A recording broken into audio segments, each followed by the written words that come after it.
2015. And then it sort of came back up during the lockdown during the pandemic, and then I sort of had an opportunity here to kind of bring everything to life. So it's super exciting to see this all come to life, finally. But so what I'm gonna do is, I'm gonna kind of take you through sort of like the inspiration and the thought process behind each piece. And then we're gonna do some Q&A, and then we're gonna switch over to Lulu, and so you can hear about her great work. But I just wanna say, as like a little disclaimer, just because like this is what it represents for me, I make my work ambiguous, intentionally ambiguous, because I want viewers to be able to connect with it in their way and project what it means to you onto each piece. So that's why I work with like symbols a lot, you know? So they can have multiple meanings. So there's no wrong answers here. If you took something away from it that's different, you're not wrong. That's what art's about, and it's fantastic. So I want to start with this piece right here, Signals. So yeah, the title of this is Signals, and this is sort of the piece that inspired the whole show. And because I was thinking about loneliness, but like loneliness as sort of like from a perception perspective, right? Like our feelings can't really be divorced from our perception. And so with this piece, I was thinking about, so many of us that live in urban environments, you're in an apartment building with people all around you, but you can be really lonely, especially what we experienced in like the lockdowns, like during COVID. And so I was thinking about, here are these like drab buildings with like all these like, the little windows or like the different colors represent different people in the buildings and look kind of drab. Everybody's sort of having a hard time. And this window is reaching out to sending like a smoke signal out to see if anybody responds to it, but you could just go knock on somebody's door, right? Like there are people all around you, but you can't connect with them. And so what is that, right? Like, and to me, it's a few things. It's like the absence of emotional intimacy, really. And in a way, you can even be in a crowd full of people, you could be living with your family, but if you can't connect with them emotionally, you can feel more alone than if you were just physically alone. And that really hit me during COVID especially. So this piece kind of like sparked the whole show. And what's really cool, and what I want to talk about like these quilting paintings and my work in general is, I don't quilt correctly. So to quilt this correctly, you would have lines here, these would all be essentially bars. What I do is I use geometry to like inset the pieces, more like if it was like woodworking or jewelry or something like that, because I look at all the work, even though they're quilted paintings, I really kind of view all my work as a drawing. So I look at the sewn lines as drawn lines. So I don't want lines where I wouldn't draw a line. So then this piece kind of sparked, it's not a diptych, it's not meant to go together, but they are like kind of a call and response to each other. So I was thinking, okay, well this person, it's like a whole bunch of lonely people in this city, and they're reaching out to find something to connect with. Whereas, this person, their perception is everybody else around them is having fun except them, right? So that's why the buildings are like this crazy psychedelic floral, and I'm gonna touch it, don't touch without asking gallery staff, and then the mermaid sequins, like it's a party. There's also, the color shift fabrics that shift color, like holographically as you move around it to make it look like there's action going on. And there is some hypercolor, colored and heat-sensitive color change fabrics. The hypercolor I've used in this piece and the piece behind me, which I'll talk about, it doesn't work terribly well because I think the hypercolor that those of us who grew up with in the 80s and 90s was probably extremely toxic, and they don't make it that way anymore. So it's really hard to buy. But so the fabric sort of has to be warm and your hands have to be warm. So, but it does change color.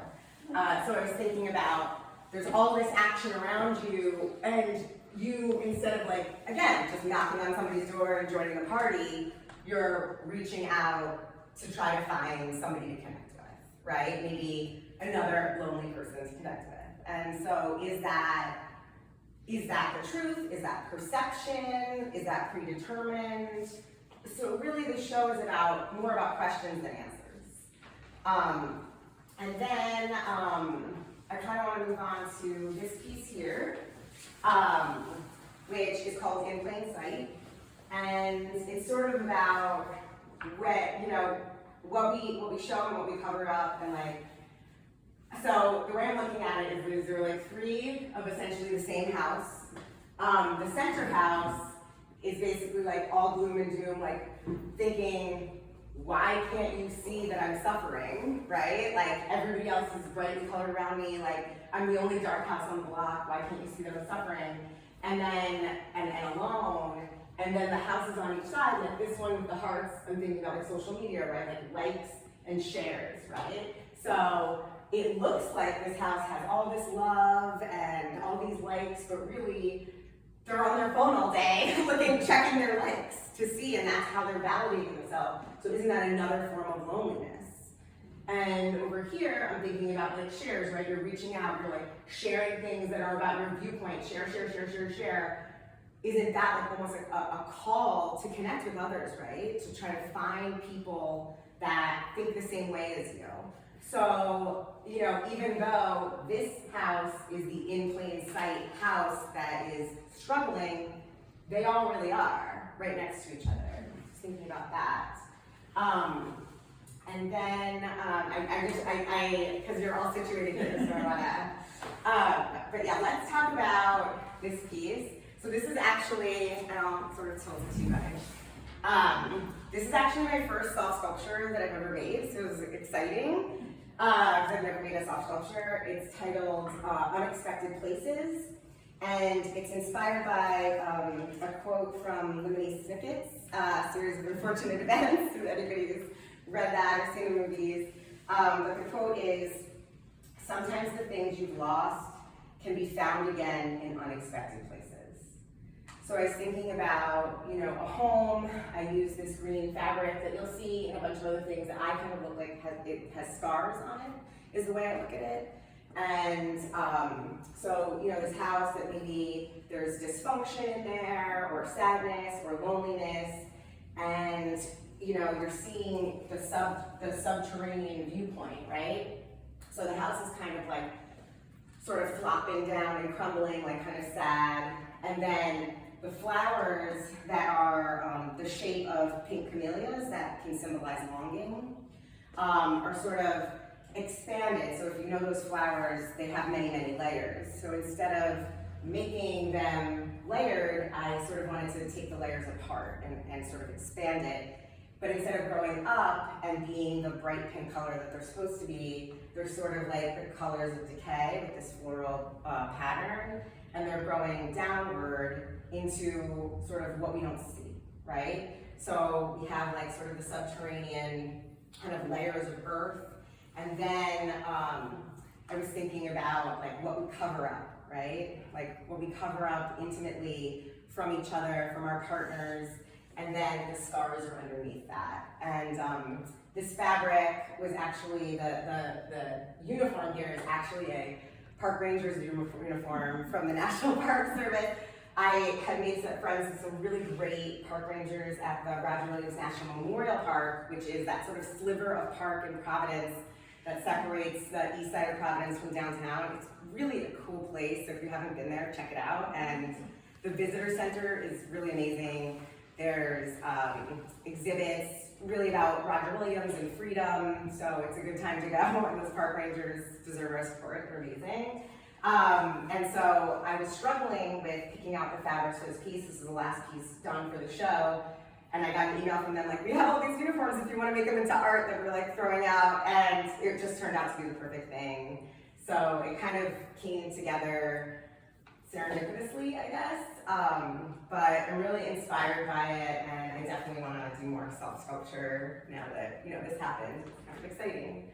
So I'm going to talk about this piece in the corner, and then I'll kind of go back But so this piece is called Den, and I was thinking about when sort of Netflix and chill goes wrong. If it's always nice to have like a night on the couch, but when it becomes a life on the couch, it's a problem, right? Some of us have been there. We are guilty. But so I was thinking about like essentially this snake den, right? And I was thinking about these sort of like cross symbols, these X symbols, as sort of almost like a trellis that they could climb up, but they're not, right? There's a way out for them, but they're not. They're just all sort of still kind of circling and entwined with each other and really not breaking free from this semi-destructive pattern, which I think can happen when you're lonely, right? Like if you're experiencing loneliness and your perception is there's no one or nobody cares, it can be really easy to sort of just go inside and stay there. And so I was thinking a lot about that when I made this piece, and this piece was a challenge as well to like piece in all these crosses. It was very, very difficult. So it gave me a run for my money. Also, with all of my work, I use sustainable fabrics. So most of the fabrics that I use are either donated to me or they're like got from like a thrift store or vintage store. Like I use a lot of vintage bed sheets in my work, and or mill ends. Like if anybody goes to Solidarity Fabrics, great establishment that we need to support because they cannot close. So all the fabrics at Lorraine's are mill ends. So like essentially things that couldn't be sold or are slightly irregular. It's kind of like an outlet. So I really like to use things that have been left behind. So now let's talk about, there's sort of three different kind of techniques I'm using. This transitions us into a different technique where there's one more on that wall, but I want to save that wall so you guys don't have to move. So this piece this piece and the two pieces on the sides there were commissioned originally by Trinity Rep to be made for the run of their first two shows of this season, which were Ms. Holmes and Ms. Watson, which is sort of like a gender play on Holmes and Watson, which is kind of fun. And the other play was POTUS. I think it's behind every dumbass, there's 7 women keeping him alive, right? And so they reached out to me because they wanted an artist who, they were specifically actually looking for a textile fiber artist. And they reached out to me to make something to be displayed in the lobby for the run of the first two shows. It was a very short timeline, and so I'm primarily known for making quilted room installations, and I've been thinking a lot about what to do with these old installations, right? Because they're site-specific, you can't really show them again, and so I've been thinking about cutting them up and making them into paintings anyway, and then Trinity Rep reached out, and I was like, okay, I'm gonna be brave and I'm gonna do this, because it's super hard to cut up a piece of work that you've made before, it's stressful. So this actually, I was thinking about the election, but really like the media cycle before the election. So this piece is titled Campaign. And I was thinking about like whatever candidates you support, we're bombarded with so much media that's trying to essentially hypnotize us into believing one way or the other. And I was thinking about how that is very, very, very much fueled by capitalism, lobbying, and money. And so if you look closely, the dollar bills have little like devil heads in them, and it says trust. And that was part of my installation I did for the New Bedford Art Museum that, what was the title of that piece? It'll come to me. And the sort of like psychedelic old-fashioned TVs, you can see the antennas if you come up close.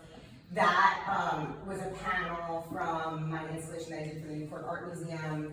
That was Quilted Hallway for the Domestic Fair Show, and that was titled From Black to Blue Skies and Everything in Between. And so I took the plunge and I cut them up and made something new out of it, which now I kind of want to cut everything up and make new things out of it. And I think it goes along with what I've been drawn to anyway, is like reusing materials, right? Materials that are left over for other things, like, so now it's like art that was left over from a time that has passed, right?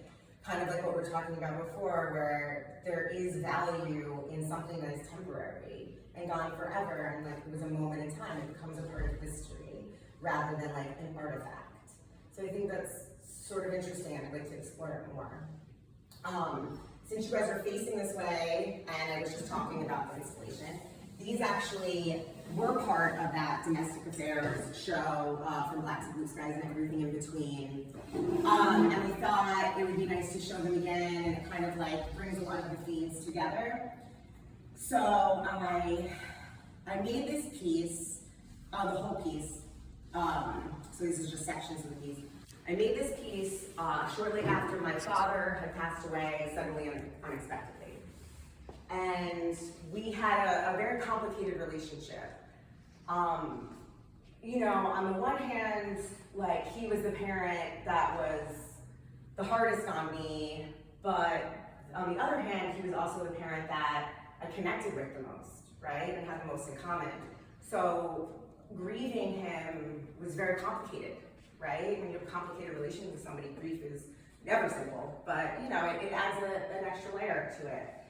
So you know, this piece to the left, so I just want to explain that quilted hallway. As you walk down it, and Newport Art Museum does actually own the first panel. They bought it for their collection, which is really great. So as you walk down it, one side, you're going into a house deeper. So it's kind of the rooms of the house. You start with the facade, and then it went to like the kitchen and the dining room or something like that, and you're like walking through the rooms of the house on one side. On the other side, you're looking at the house like the backyard, and you're walking further and further away from it. So this panel, which is titled Paying Respects, I was thinking about, you know, kind of what it looks like when they're building a new development of houses and they haven't laid sod in the backyard yet, right? So it's just like a dirt pit, symbolizing the backyard. So each one of these is kind of like the same sort of house development, and then instead of like a grass backyard, there's just like a dirt pit. And I was thinking about that also as like essentially like a tombstone, like a gravesite. And how if you look at it, almost like looking at it from above, as if like he was looking down, right? To us, like pay our respects. And I was thinking about grief, you know, is also something that I think comes with a lot of loneliness, because even if you're grieving the same person, you don't have the same relationship with that person, right? Like my relationship with my father was very different than my sister's relationship with my father, was very different than my mother's relationship with my father. So grief can be a very lonely experience, and even when we're doing it collectively. And so that's kind of what that piece was about. And then this piece here was on the side of the house where you're like walking through. It was kind of like my dining room. My parents always had like a beautiful like hutch in the dining room that always had like fine china or something in it. And so I was thinking about the way we sort of inherit a way of thinking and a value system. And sometimes the value system we inherit doesn't really jive with who we are, right? Or who we become as an adult. So I was thinking about what it meant to like inherit like these special pieces, these things that your parents, your family members like try to pass on to you, but they don't serve you. And how that can cause a lot of confusion and also grief, right? It's like, how do you let go of something somebody wanted you to have, but it doesn't serve you? And so these, I look at them as ravens. This is like my little like symbol of like a little raven, and I seem to always draw them in groups. They show up in my drawings a lot. So I was thinking about all these eggs, right? Like, which represent potential and family and future and the next generation. And as they're hatching, they're trying to break free, right? They're trying to break out of the circumstance of which they were born into. And so this piece is titled Pursuit of Happiness, and it's really about freedom of thought versus inherited values. So do we want to shift so we can see the last three pieces, and then I'll take some questions? Take a minute, no rush.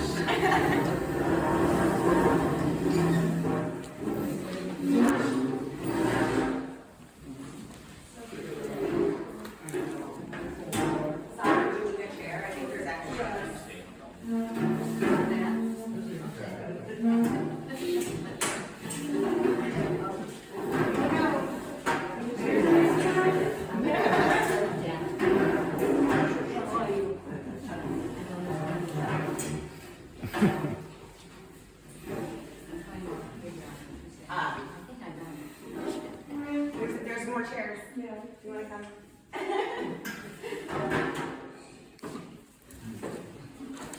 So yeah, the last three pieces that we're going to talk about, and again, the way I've talked about this was not the order the word was created in. That we would have been bouncing all around. But yeah, so both these pieces on the end were also commissioned by Trinity Rec. But let's talk about this piece in the center, which is titled Direction. And I was thinking about, so there's some symbols in there that I want to point out to you.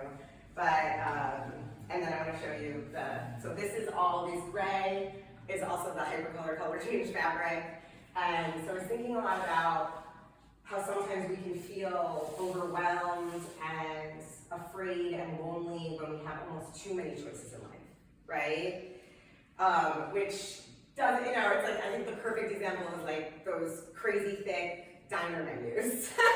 It's just like, sometimes you can't even walk in that diner because you're like, I'm just not going to be able to make a decision here. And so I was thinking about, especially when you're either young or you're in a transitional point in your life and you have all these decisions to make, but it somehow, instead of feeling liberating, feels constricting. Right? So then we have the snake, which is a emerald tree boa. And the interesting thing about the emerald tree boa is they are a solitary animal. So like the only time they ever socialize with each other is to mate. That's it. And so right, it's weird. And they're constrictors. But they also have the biggest fangs of any non-venomous snake in the world. Super interesting. So here we are, we have all these arrows, right? We have all these options, but yet we're feeling so constricted and scared. And then I have for me, they're sad flower boxes, and you saw them in this piece as well. So I like to make these sort of sad flower boxes. Usually they have flowers coming out with them, but I didn't put any flowers in these pieces except for the sculpture because, again, when you're lonely and alone, you're not really fostering growth. And so I didn't want anything growing. I wanted them to be empty. And so really this box is like being constricted and falling out into this box, but there's nothing there, right? And even if there was, it would just fall right on the floor. There's just nothing there. And the arrows to me is like choice and direction, and that's why I wanted to use the color changing fabric, which I'm going to show you right now with this air dryer. So it might be a little loud, so if anybody needs to cover their ears, that's fine. But yeah, I thought it was interesting because, as the color changes, things become clear, is sort of what I was thinking. And so they changed to white.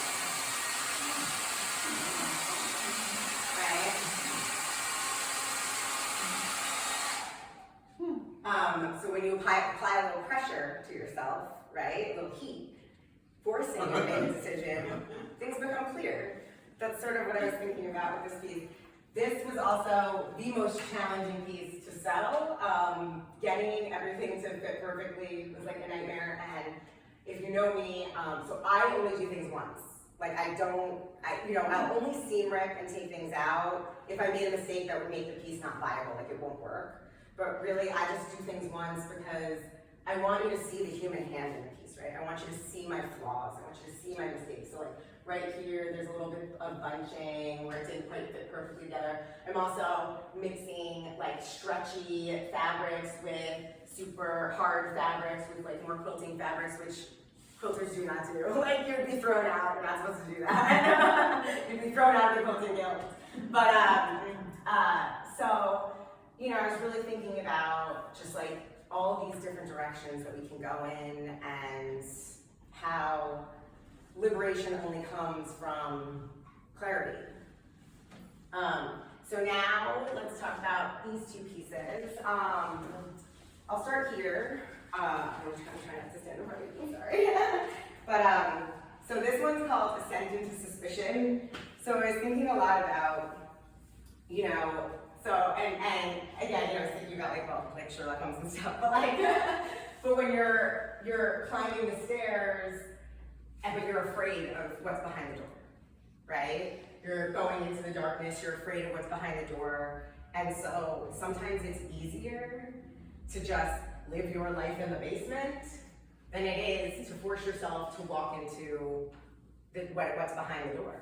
And I think that's like a very relatable thing, right? Like fear of the unknown. I think right now, that's what's so anxiety provoking about so much of what's going on in the world is like we just don't know how it's going to play out. We don't know how to plan.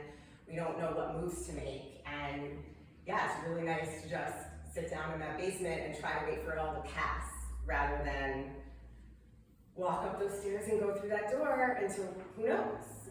So, and then I think that can provide a bit of a paranoia perspective, right? Suspicion. We're suspicious of this. We're suspicious of what is beyond the door. So that's sort of what I was thinking about here. And this was also made from a quilted panel from the Newport Art Museum piece. And then this piece was actually made from a quilted panel from the New Bedford piece, which I need to remember the title of. But yeah, so here I was thinking about, so I you know, all artists have jobs. So I walk dogs, I've been walking dogs for over 20 years. But some of my clients are here tonight. And so, you know, I walk dogs and I like walk past people's houses and I you know, I'm a yenta. I look in, I want to see what's going on, you know, like you're curious, especially, you know, I walk dogs on the east side, there's some beautiful houses, like, you know, you're looking to see what people's decor is, you're looking to see what's going on in there.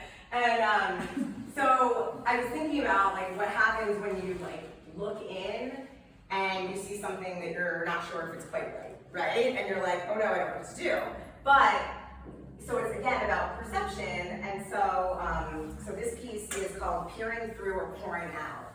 So am I peering in and seeing something that's not quite right, or am I projecting that? Like, is something not quite right pouring out of this window, or am I projecting that onto this situation, right? And I think that can make you feel really isolated too.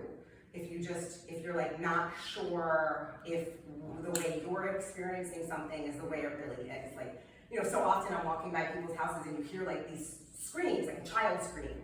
And I often think to myself, oh, is that a child playing? Because you know how like kids like scream when they're playing, you know? Is that a child playing, or is something bad happening, you know?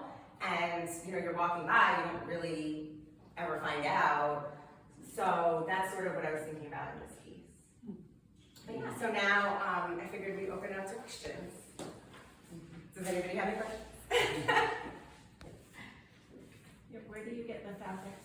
So yeah, so the vast majority of all the fabrics are like repurposed. So like vintage bed sheets that I get from like thrift stores and stuff, or we talked about like the rain fabrics, like mill ends, or like some of the fabrics were like donated to me or gifted to me. Like, you know, once you people know you're a fabric person, like we'll just drop shit at your house. Sometimes it's great, but you know, sometimes it's like, oh God, it's gonna turn into a fabric murder den if I go and do something about this. So I actually limit myself. So I have designated amount of storage for fabric. So if I receive or buy a fabric that I can't fit, I have to either get rid of something or make some art with the stuff I have in order to fit it in the storage, so I just sort of let myself. So I've been collecting, you know, for well over probably 30 years, collecting fabrics, and so I just pull from things to make a piece come together. And that's actually something that takes the longest time in my process, is pulling from pieces, pulling fabrics to get sort of the color palette that I want. But yeah. Yes. Who wants to go first? You said something I could really relate to, that, you know, you do something one time and you, that's it, right? Yeah. But because of the detail, do you sketch out what you do first? Yeah, so typically everything starts with like a little sketch, and then I transfer it to grid paper. So you know, a lot of people do this on a computer. I personally like to do things by hand. So I transfer it to grid paper. I use a 1/2 inch seam allowance, which again is also like not really proper quilting, but these are, you know, this is art. It's not a usable object. It's not a bedspread, so you don't have to worry about it being too bulky, right? Which is why people use a smaller seam allowance for like fashion or bed home goods. So yeah, so everything then gets gridded out, and then I do just right on those grids. I do the geometry, you know, to figure out the seam allowance, what each shape's going to be. I might for certain shapes, like these arrows, I would cut stencils and, you know, then cut the fabrics and then sew the fabrics. So, yeah. Brooke, thank you. Yeah. This is really wonderful, and I love hearing your stories, you know, because I think the narrative is really important. Yeah. In getting, not just in understanding work, but, you know, getting close to what the work is about. And I have a lot of questions to ask. Yeah. I think I'll start. You're standing in front of this piece, and the snake part. Is this the way the fabric came, or did you start altering it, marking on it, designing it yourself? Yeah, so this is all drawn and painted. Okay, So yeah, I typically use, so I like to use permanent markers. So yeah, really kind of mistakes. So yeah, the pattern is all drawn in permanent marker, and then painted into, and then typically drawn on top of as well to get to get it to pop the way I want. And you'll see as you follow the snake around, and I do. So sometimes I'll paint on the fabric when it's in, and draw on the fabric when it's in a yardage. Sometimes I cut it up and then paint and draw on it. Sometimes I assemble the whole piece and then paint on top of it. For this, I cut it up and then painted it because I wanted the snake direction to go properly, because you can't actually do this. So these lines are not actually like quilted lines, they're just surface lines. But so I wanted, you know, everything to fit together, and yeah, so this was cut first, and then I pin it on a fabric table to like kind of stretch it. So then I draw and paint it, and then it's assembled. But yeah, so yeah, it's always the first pass. Yeah. And if I make a mistake, you'll see it. You know, you can like, you know, I leave it there for you. It's like. This is a conversation that I think we'll have at some point. Yes, yeah. You know, later on. We already have. But yeah. But you keep saying you're not a quilter, that you're doing stuff that quilters wouldn't do, and I find that, you know, I'm new to textiles and fiber art. So I'm asking, you know, if I ask you and, you know, other people I know who've been in the business for a long time, or, you know, have a degree, and, you know, you've had training in it.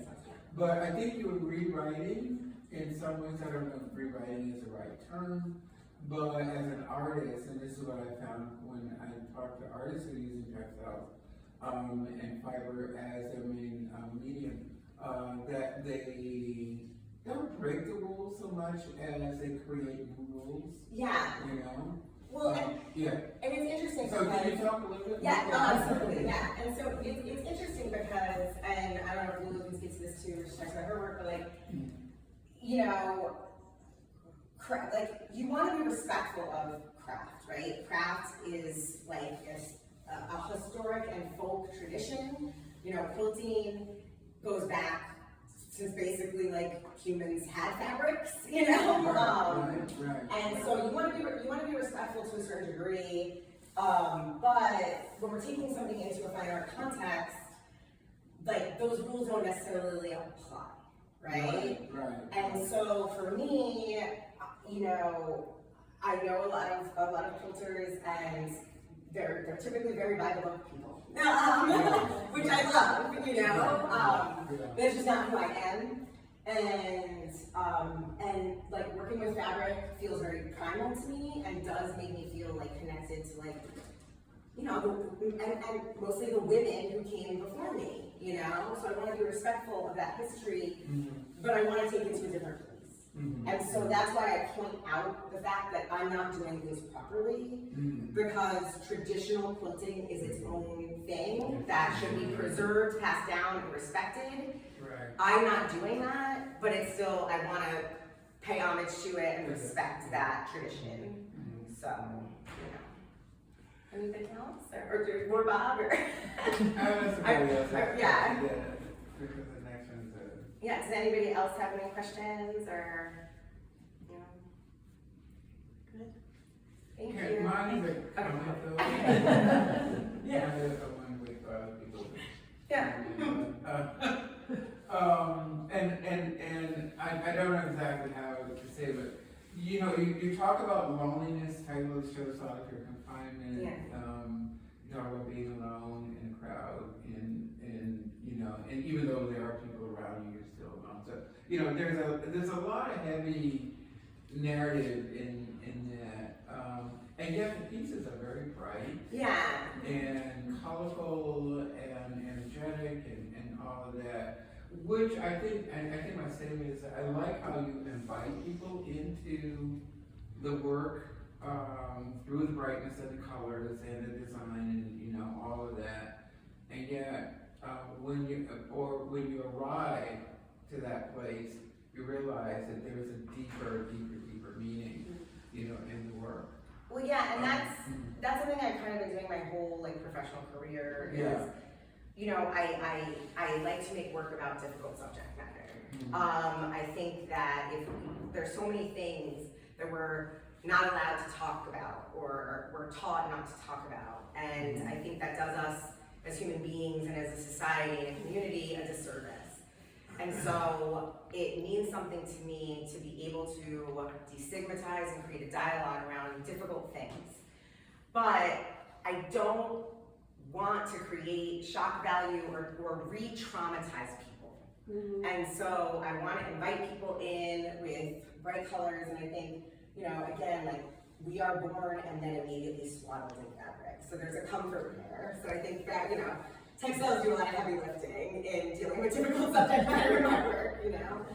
And so that's something that's important to me, is that how do we talk about difficult things without causing or creating more trauma in people or alienating people? Because if you alienate people and push them away, then they're not here to have that conversation with you. And, you know, I'm an extrovert. I love talking to people, but I know that, you know, it's limited, right? It's limited how many people we can really connect with. And so I want my work to represent, I guess, that part of my personality, which is like, I want to be a safe person to talk about difficult things with, and with respect and love. So I think that's a good place to maybe have us.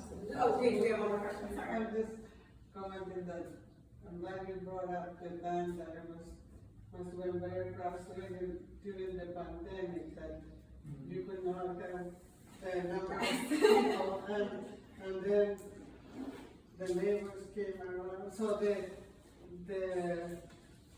like there was a light at the end of the tunnel for this frustrated pandemic, and then finally we could bring that and express our feelings, and Absolutely. Yeah. You know, and especially like there's so much like fear around these things, and what we were dealing with during the pandemic, and what we're dealing with now. Right. There's so much fear, and it's almost like sometimes we don't want to give voice to those feelings or those thoughts because that solidifies it, right? That it's real. But when we can give voice to those things and connect with another person on those things and about those things, to me, it's liberating. It lifts the weight of it, that the burden on your shoulders. And then you can show happiness as a feeling too, and with the different colors. And we're all dealing with something. Right. Like, you don't get through life without some trauma. Like, it's not a thing, you know? You can maybe get through elements of childhood without trauma, but you really can't get through life without trauma. Like, otherwise, you really, and if you get through life without trauma, you really have been sitting in the basement the whole time, and then that's a whole other trauma. So, you know, I think it's so funny, especially when we think about, like, how we present ourselves to the world now with social media. It's so funny that, like, online, we're always trying to present only the good things. And, like, look, I do it too. My page is just a professional page, I just share my art with it. But I think when we have this opportunity to, like, connect with a friend, connect with a fellow human being, I think that's the meaning of life. I think deep and meaningful, intimate connection with another human being, like, to me, that's why we're here. So. And that's why I think the art, this is what art, I don't want to get on myself, but this is what art should be about. Yeah. The difficult conversations. This is why artists are the first to go in a regime like that's coming up, because these are the conversations that we're supposed to have. And may I say also that I think that your work is going to speak for you. Yeah. So, you know, you reach way more people than you think Yeah. you will.